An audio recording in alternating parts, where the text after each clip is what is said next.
The ambitious direct benefit transfer program of the government was started on the 1st of January. Initially, quite naturally, it started in some high penetration Aadhaar districts, but it has spread now to 121 districts across the country, and the Union Finance Minister recently said that it's being implemented at a rapid pace. And we are very privileged to have with us Union Finance Minister P. Chidambaram to answer some important questions on the direct benefit transfer scheme. Thank you very much, sir, for being with us. First, it was called a game changer, and you all came up with the slogan, Aapka Paisa, Aapke Haath.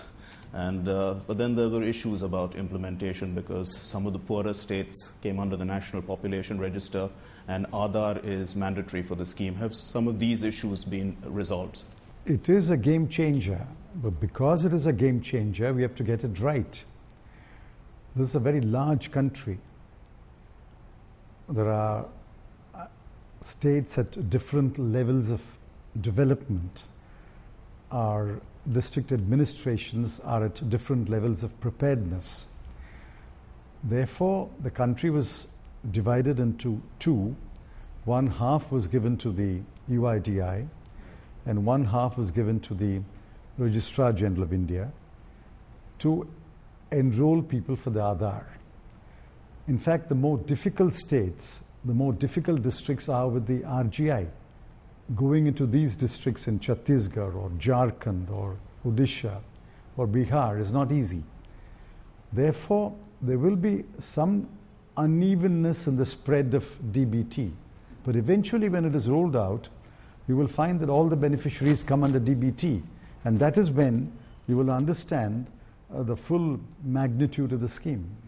Right, but you require to have about 70 to 80% of biometric registration before the scheme really, makes any sense for people. And some of these districts, the process, in fact, of digitizing of these lists should be going on all the time. The Prime Minister's office, in fact, said that digitization should be a priority. It's very critical to the scheme, and not to wait for the rollout of DBT.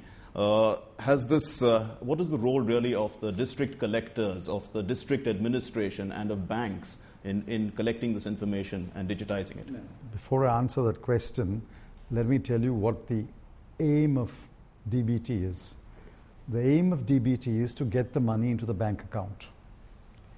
The Aadhaar provides a platform. There is another platform, the usual banking channel, where the bank has its own code number or the bank account number for the beneficiary.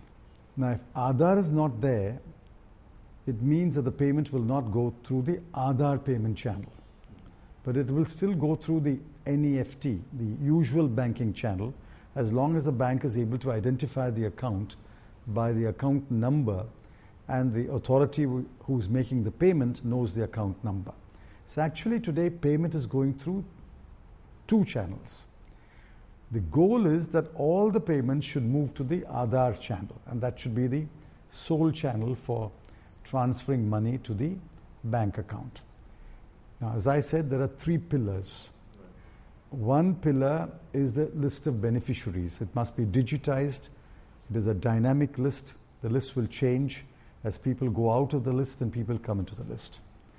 The other pillar is the Aadhaar number itself. This has to be generated by the UIDI as the biometrics are captured by NPR and by the UIDI. The third pillar is the bank account. The banks have a responsibility to open an account for every beneficiary whose name is in the list of beneficiaries given to that district under different schemes. These three pillars are being constructed at different paces in different districts. But once the three pillars are complete in a district, it is a game changer without question. The role of the district collector is to ensure that he has a digitized, updated list of beneficiaries scheme-wise. And number two, he helps the bank open the bank account for the beneficiary and gives the Aadhaar number to the bank. This is the primary role of the district collector, and I must say, irrespective of which party is in government, practically all district administrations have been extremely cooperative and extremely supportive. So now LPG has been, the subsidy is being paid through DBT in 20 districts since the 1st of June, and figures of the 24th of, in the first 7 weeks suggest that 2.8 million transactions, 116 crore rupees, but still early days. And you said a week ago in Jaipur that, by the end of the year, we will have all LPG transactions through. See, actually, LPG is an easy subsidy to be transferred. There's only one paymaster, which is the Government of India through the oil companies. It's not partly coming from the central government and partly from the state government. It's only one payer. Number two, the list of beneficiaries is available on an updated basis on any day because they are with the dealers. Number three, the dealer and the oil companies have a very sophisticated system of accounting. It's already computerized, digitized, and is available. It's a working system. All that we have to do is to ensure that a bank account is open, and I'm assuming that most LPG beneficiaries will have a bank account. A bank account is opened, and the Aadhaar number is seeded. Now, for example, I was in Kolkata yesterday.